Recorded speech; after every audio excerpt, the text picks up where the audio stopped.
I lead the creative agency trusted by hundreds of female founders who have collectively generated over $50 million in revenue. Today, we're going to talk about the 5 things you need to make your photo shoot easy. You can spend thousands of dollars on a photo shoot and not get the results that you want simply because of the planning process, not because of the Pinterest board, not because of the photographer, not because everything wasn't super perfect the way that you envisioned it, the way that you wanted it, but simply because there was just no planning process that set you up for success on your actual photo shoot day. And honestly, your energy is everything on photo shoot day because it can literally be communicated through a camera. If you have tired eyes, if you're not vibing with it, if you're just frustrated, feeling nervous, if you're feeling overwhelmed, your job on photo shoot day is to show up feeling like everything is being handled for you and that you are just the talent. And so this is also why I've gone on photo shoots on set with clients, to just help them feel supported, to take all of the communications off of their hands and just have them be the talent for the day. So the first thing, which you might think is so obvious, but you would be so surprised about people who don't know what this is or don't even put that together, is a clear shot list and agenda. And a shot list is not just things on Pinterest that you just like and want to, mimic. It's really important that you have exact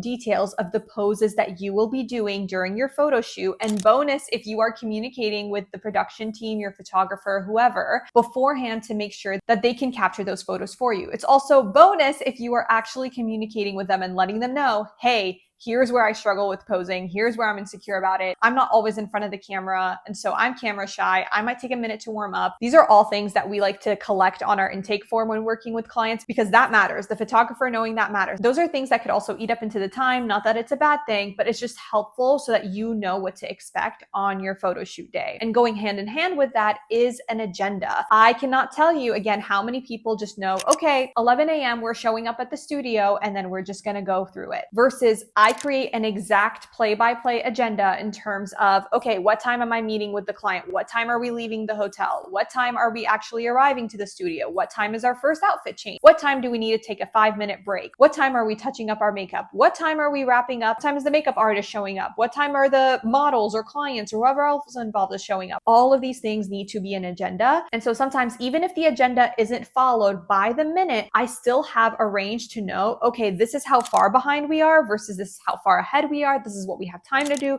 This is what we have to problem solve and figure out. It just gives you a blueprint for the actual photo shoot day for someone to manage the things on scene. That way, you're not paying any extra studio fees. You're not paying extra for the production team, and you leave knowing that you've completed everything that you can. And sometimes even when I'm setting up the actual photo shoot agenda, I get to realize, oh, this is not going to be enough time. Oh, there's a bigger commute here. Oh, these 2 locations are far. We're going to deal with traffic. We're going to need extra time at the studio here. It's not going to be enough time for each outfit, even before we get into the booking process and the actual photo shoot day. So a lot of times, if you feel like you're being rushed, you feel like you didn't capture what you needed, you felt like everything went by too quickly and you didn't get what to do, you had too many ideas, it's probably because you never actually put together a photo shoot day of agenda and followed through with it. So number 1, again, clear shot list with an agenda. Number 2 is prepping everything the day before. I feel like a photo shoot is not just a vacation or an international trip that you could just pack up the morning of. I like to pack everything the day before. And the easiest way to do this as well is try to put things in garment bags, bring a big luggage, put everything in the luggage, put everything in Ziploc bags, and that way you know everything is in there. We like to create a little checklist for our clients that they can walk through so that they can collect everything from light snacks to water to safety pins to fashion tape to a makeup touch-up kit. Everything that you can think of can be in there. And that way the morning of, if you think of anything last minute, you can throw it in there as well. Also, part of packing something the day before is please get a portable steamer. I always have one with me that I travel with and use for clients because even if things are dry cleaned, if things are pressed, it's bound to get a little wrinkly on the way over. And so having everything steamed literally before you get in front of the camera will make all the difference. Number 3 is a small aligned crew.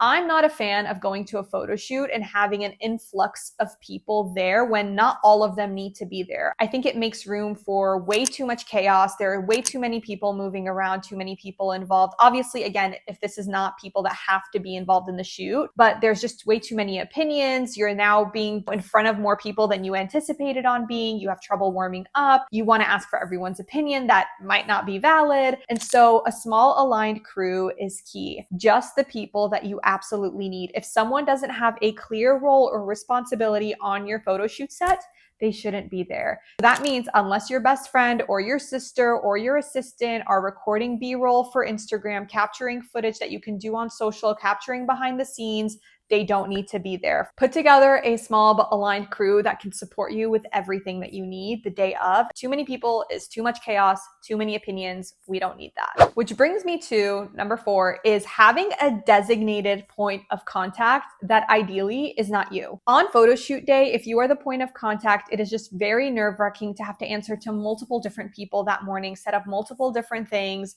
be responding here, what's going on when something doesn't work, what happens when you fall off schedule, what happens when you're not aligning with the agenda, when you forgot this. Part of why you create an agenda is if something goes off track, you have a plan for it because you know what the plan originally was. So having a designated person that can be your problem solver the day of, be your right hand, be the point of contact for you is so key.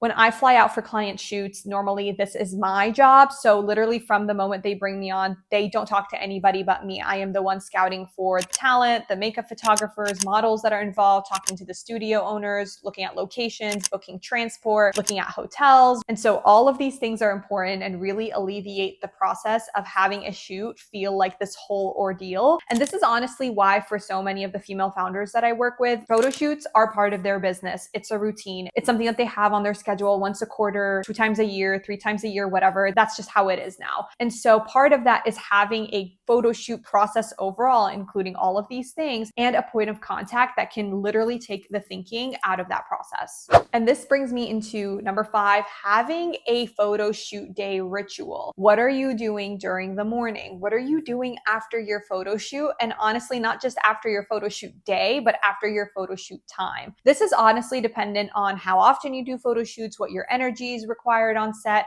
For me, I can do a 4 or 5 hour shoot and then go work a full work day and not be bothered. My last photo shoot, I literally started at 7 a.m. I think I wrapped up around noon.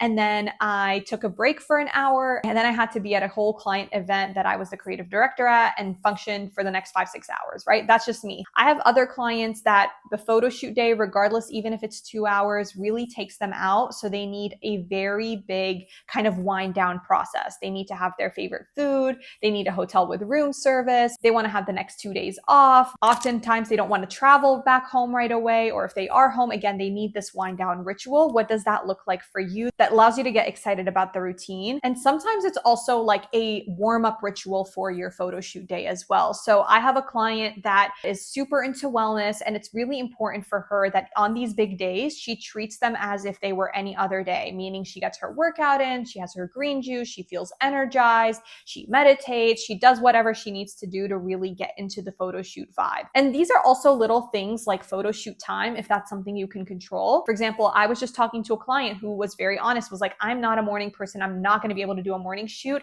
If it's not crucial for the shoot, can we do the shoot in the afternoon? Not a problem. In this case, it wasn't a problem. It was something that aligned with my availability. It's something that wasn't, again, compromising on the photo shoot kind of creative direction. And so that's definitely something that we can do. So also think about where can you work with your energy, with your habits, with your routines to make the photo shoot process feel seamless. Again, I have done photo shoots on weekdays, weekends, early mornings as early as 2 a.m., late at night as late as 8 to 9 p.m. I have done it all. And this is what I have found to work with all of the clients across the board.